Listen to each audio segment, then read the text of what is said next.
Bienvenidos una semana más a tu informativo de noticias Magnífica TV, donde te presentamos las noticias más relevantes de la Iglesia. Hoy es miércoles 12 de octubre de 2022 y estos son nuestros titulares.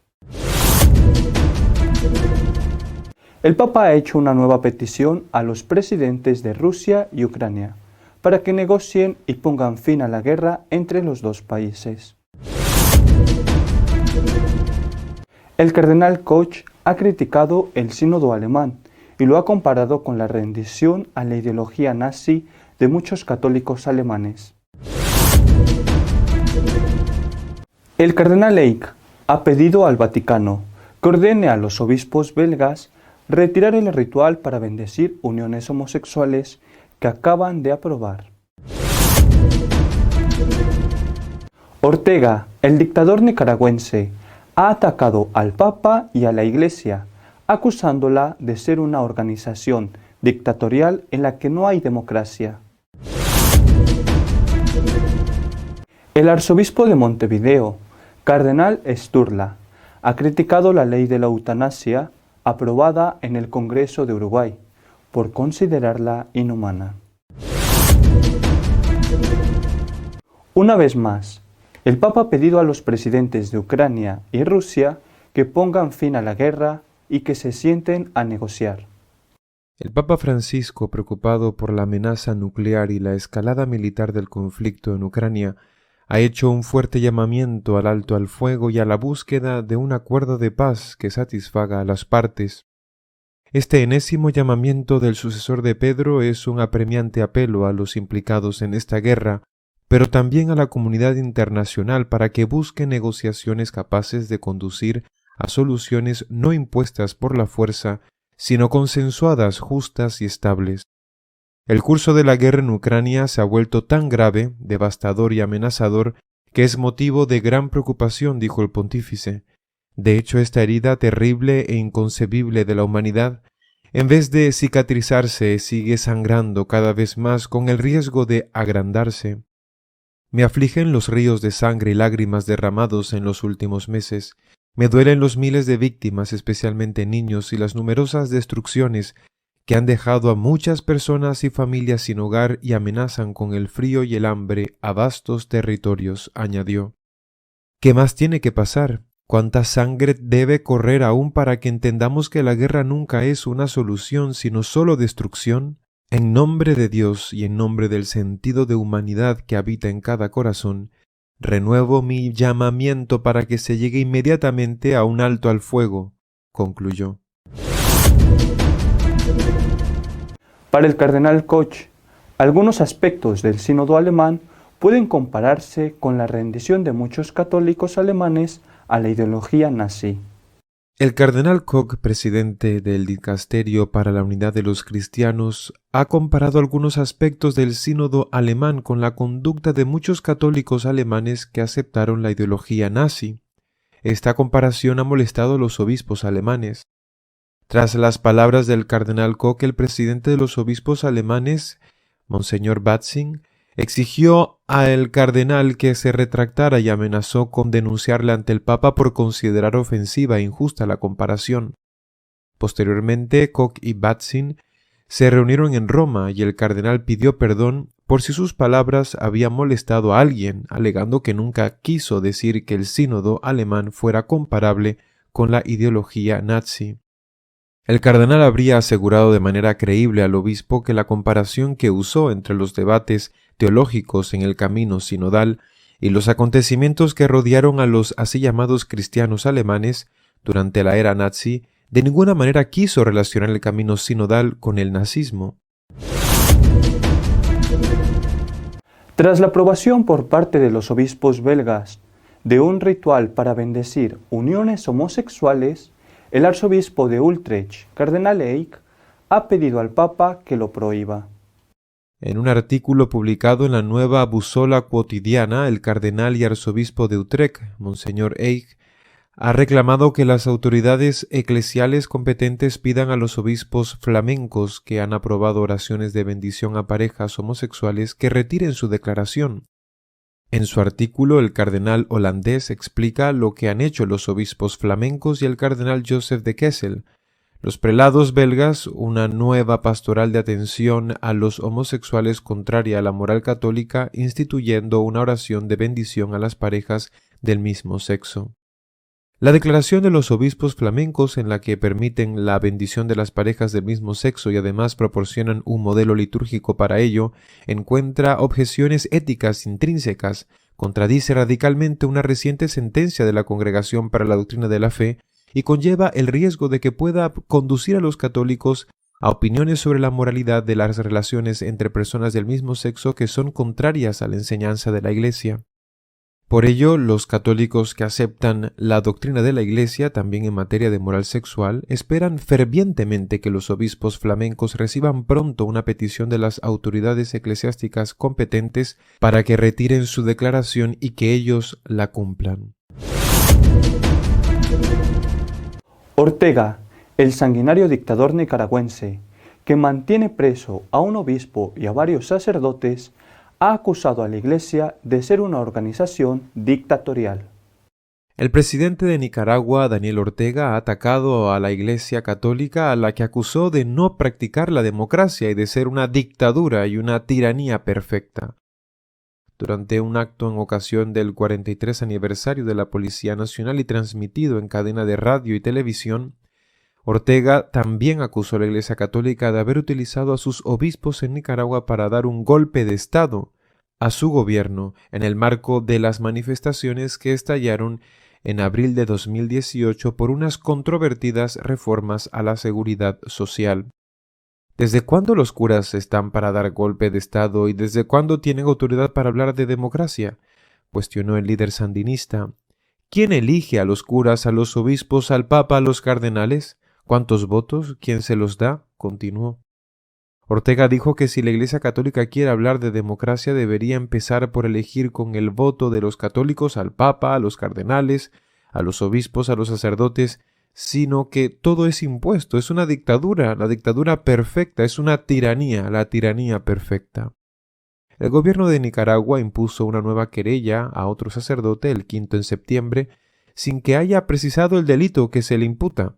En este caso, la víctima es el presbítero Óscar Danilo Benavides, en arresto desde el pasado 14 de agosto y del que aún no se explicaron los motivos de su detención. Benavides es el 7º sacerdote acusado en lo que va del año en Nicaragua y el 8º que se encuentra bajo custodia policial, incluyendo al obispo Rolando José Álvarez Lagos, quien fue sustraído por agentes policiales en la madrugada del viernes 19 de agosto, junto con otros 4 sacerdotes que ya fueron acusados del Palacio Episcopal de la diócesis de Matagalpa.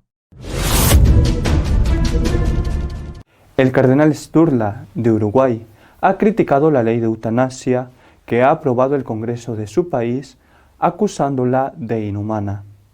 Un claro retroceso en el reconocimiento de la dignidad de toda vida humana acaba de votar la mayoría de diputados. Con estas contundentes palabras, el cardenal Sturla, arzobispo de Montevideo, manifiesta su preocupación ante el hecho de que la mayoría de la Cámara de Diputados en Uruguay aprobara el proyecto de ley de eutanasia.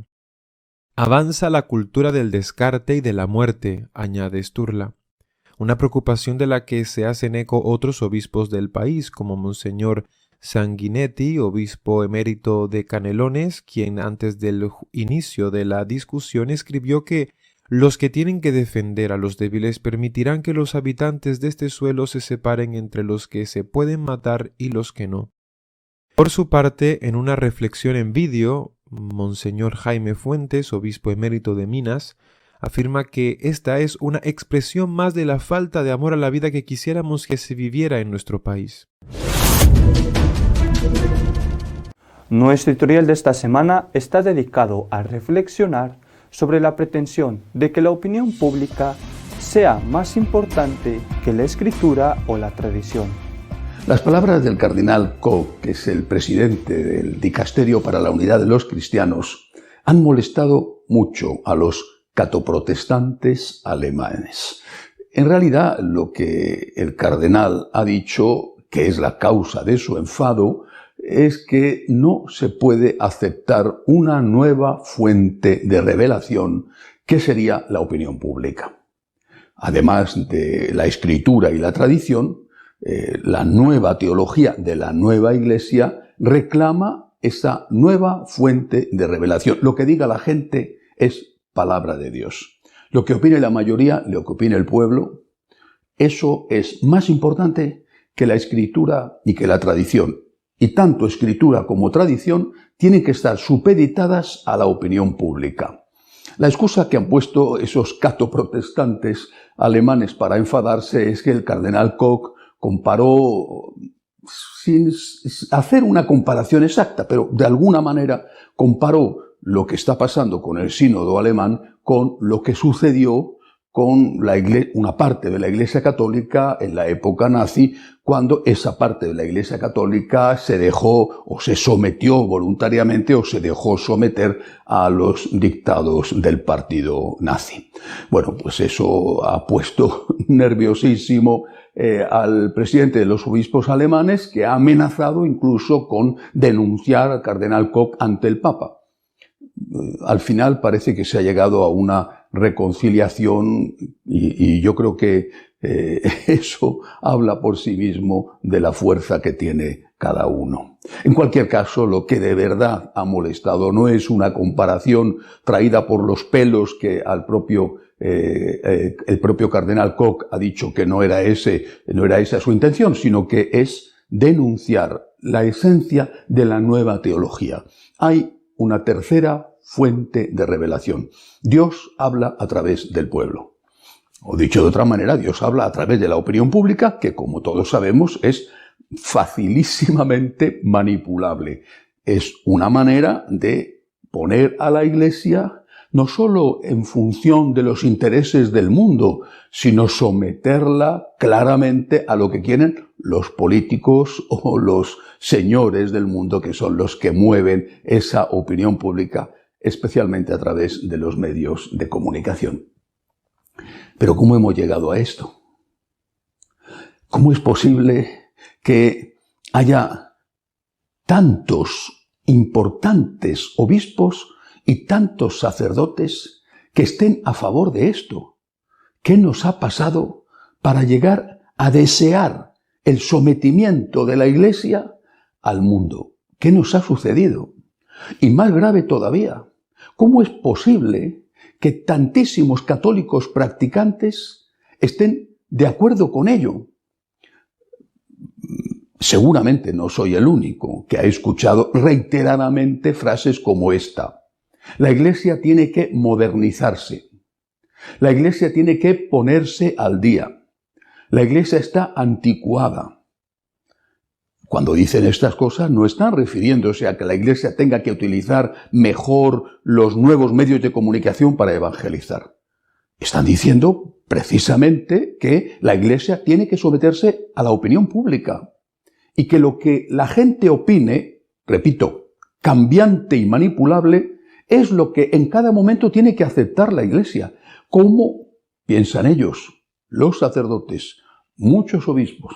No todos los sacerdotes, no todos los obispos, y muchos laicos practicantes, no todos.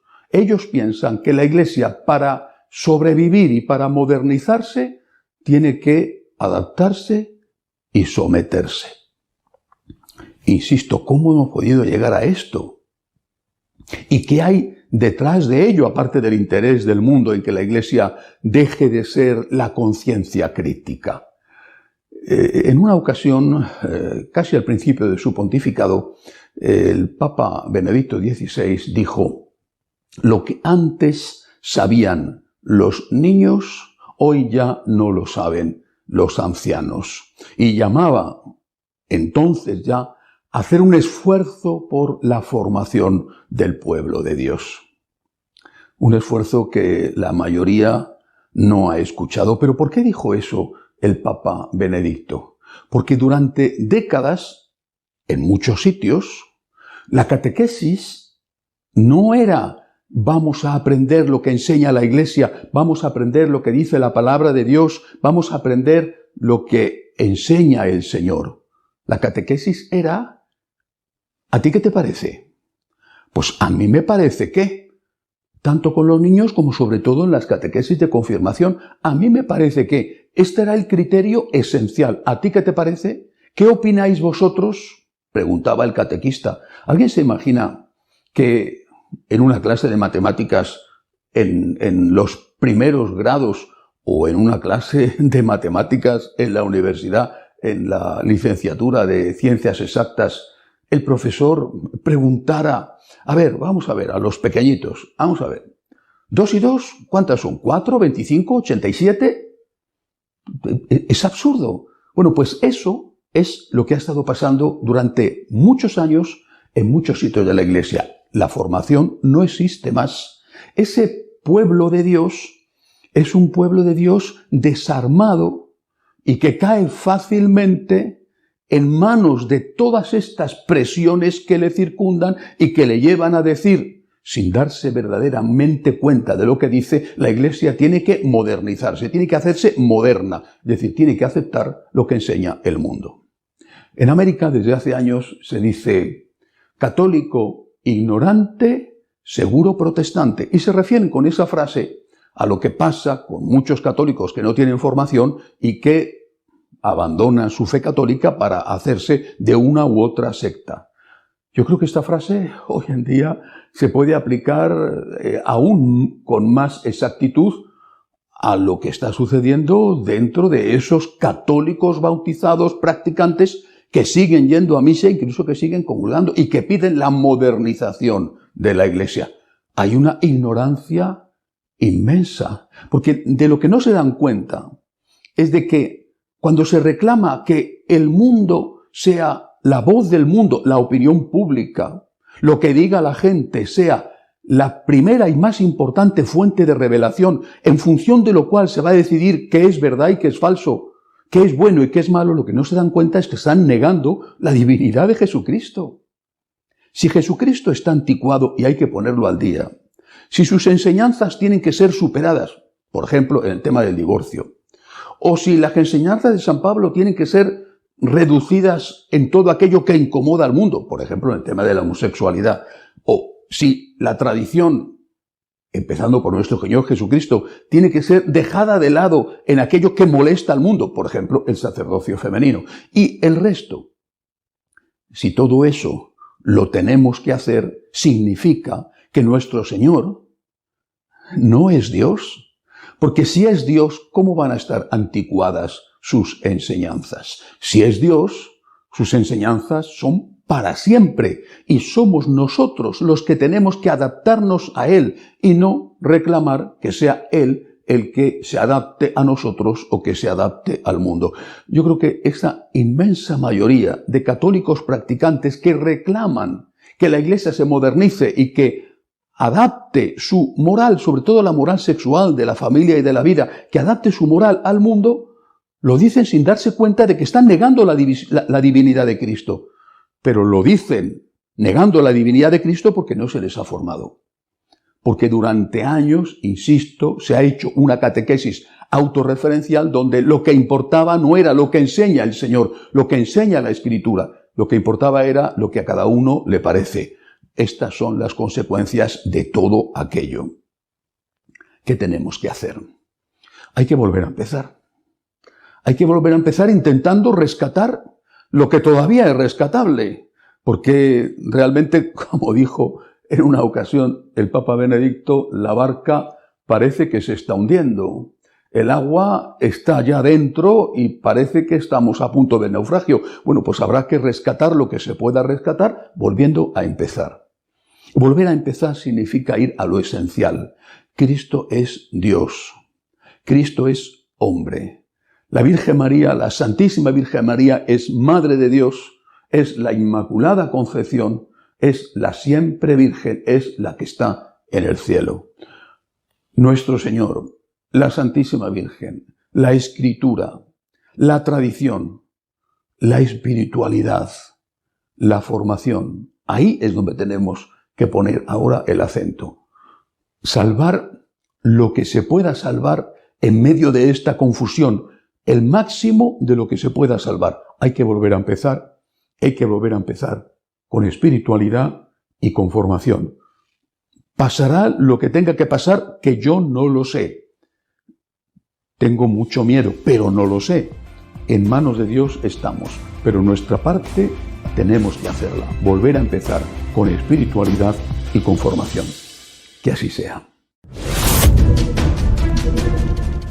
Si deseas estar al tanto de lo que va sucediendo en la Iglesia, puedes hacerlo en nuestra página web de noticias www.católicosonline.org. Hasta dentro de 2 semanas, si Dios quiere.